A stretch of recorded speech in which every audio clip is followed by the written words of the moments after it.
Hi everyone, welcome to Tips and Tricks. Today I am going to talk about the three questions, the lesson 2.2, the three questions, written by Leo Tolstoy.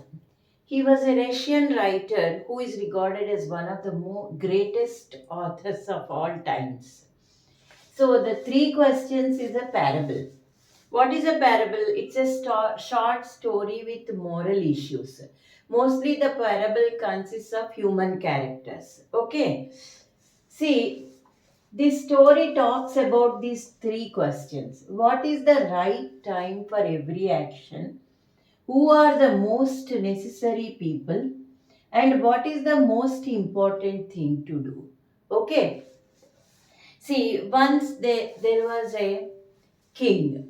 So he was a very just king, and he always, knew the right time to begin everything. So he had some few three questions. See, he thought, if he knew who were the right people to listen to and who to avoid the most important thing, he would never fail in anything he would undertake. And above all, if he always knew what was the most thing to undertake, what is the right time for every action, who are the most necessary people, what is the most important thing to do. So he thought he would rule in a better way. So next day, what he did, he summoned everyone in the court, and he asked them, who is the he asked them, all his courtiers, these three questions, and he said he would reward whoever gives the best answer. So many learned people came to the court, but they all gave varied answers, different answers. See, what is the right time for action? They said, some said you have to draw in advance the table and plan out things and then etc. etc. Others declared that it was impossible to decide beforehand what is the right time for every action. Okay, and they gave varied answers. For the second one, they said, who are the most necessary people? This also, he also got different answers from different people.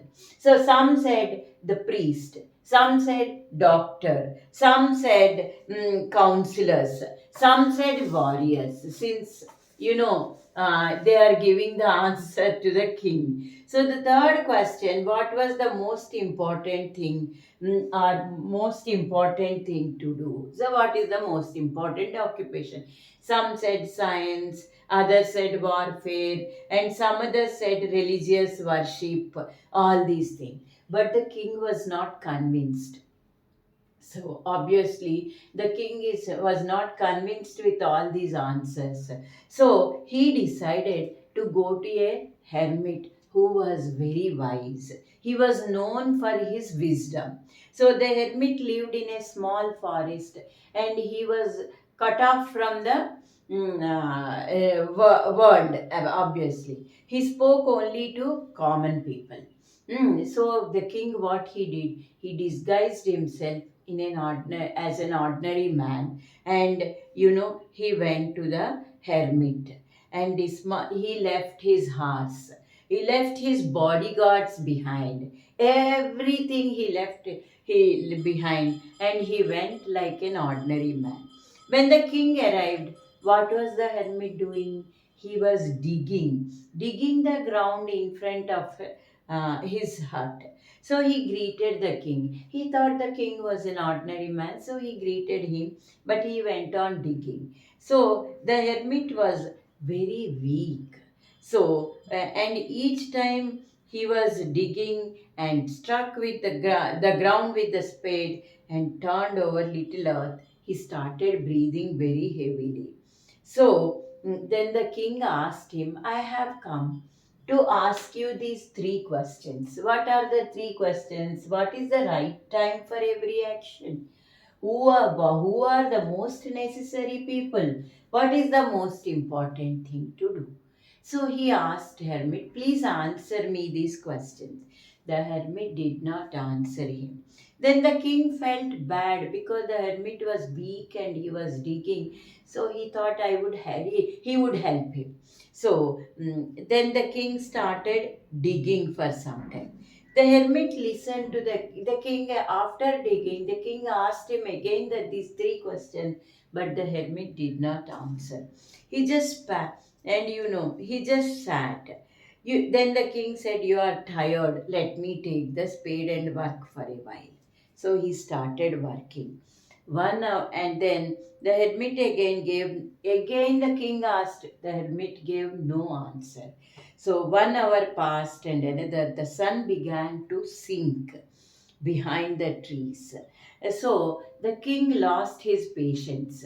He said, "I came to you, wise one, for an answer to my questions.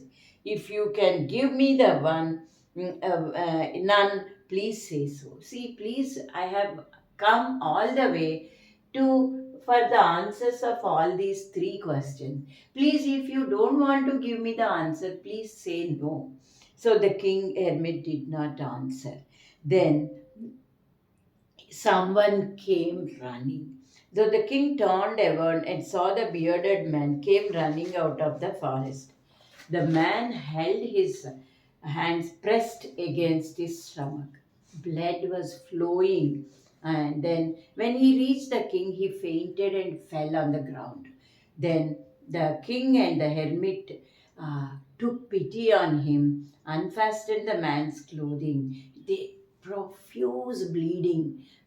So the king washed it and bandaged it with his handkerchief. But the blood was not stopping. So the king again and again removed the bandage and started treating them. Both of them, the hermit and the king, together they treated the stranger. Meanwhile, the sun had set in. By the time the stranger was okay, the king brought some fresh water and gave it to him. He was okay. Then, meanwhile, the sun started setting in. It had become cold. So the king, with the hermit's help, carried the wounded man to the hut and made him sleep. With all these, morning he started digging. It was not, see, king was not used to that kind of physical work, hard work. So he fell asleep. You know, he fell asleep, and then the next day morning he got up. The king first he did not know where he was and all.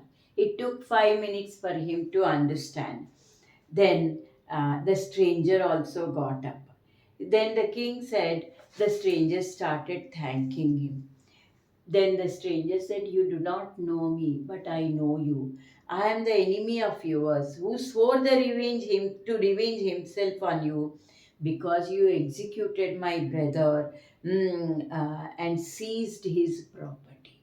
So the stranger said, he told king, "You do not know me, but I know you very well. You executed my brother and seized his property. So I wanted to take revenge against you. Actually, I wanted to kill you on your way back. But, you are not coming back from the hermit's hut. So I came out from the ambush. Then your men recognized me and recognized me and wounded me. So I escaped from your men. I came to hermit's hut. And the rest of the story, he said. So the king was very glad that he made a friend out of enemy. So he made peace with an enemy. So to have gained, so he not only forgave him, but also sent his men and his own physician to attend to the stranger. That was the greatness of the king. The king then took leave of him and went out of the hut for the hermit. So before going away, so the hermit, before going away, he requested the hermit, "Hmm, for the last time, see, I pray you to answer my question. See, I asked you many times answers for these three questions. You didn't answer me yesterday. At least today I am leaving. Please give me answers for all these three questions. So Hermit said, you already got your answers. What do you mean by that? The king asked the hermit. See, if you do not pitied my weakness yesterday, if you had not pitied my weakness yesterday, see, because I was weak, you stayed in the hut for some time with me, the hermit said. You started digging the soil. So, and stayed to dig the beds for me. That saved your life because you delayed the process of going back to your kingdom. So, the stranger was waiting to kill you. So, that saved you. So, the most important when you were digging the beds, and I was the most important man, and to do me good was your most important business. So that time, what is the right time? The right time you took the decision to stay back with me and to help me, and I am the most important person. So he got the answers for both the questions. And what is the most important thing to do? The most important thing to do is to dig the soil that time. So you got all the answers. Afterward, the most and if you had not bound his wounds, he would have died. The next thing, and the stranger would have died without having made peace with you. So he was the most important person that time, and you did what you did for him is the most important thing. So the right action, second, he was giving the answers when the stranger came. The right action was heal his wounds, and the stranger was the most important person that time. And what is the most important thing to do? To treat the stranger. So it is only the time when we have any power. So you have to live for the present now. That is the central idea of this lesson. The most necessary person is the one with whom you are right that particular time. If you do not know whether you will ever have dealings with anyone else, and the most important thing to do is this person good, because for that purpose alone were you sent into his life. So the hermit said, you have to live for the present. You have to live now. What is important, you have to think of it. That is the central idea of this poem. Let's discuss grammar and some important things of, and answers for some important answers for this lesson in my next video. I hope you enjoyed the story.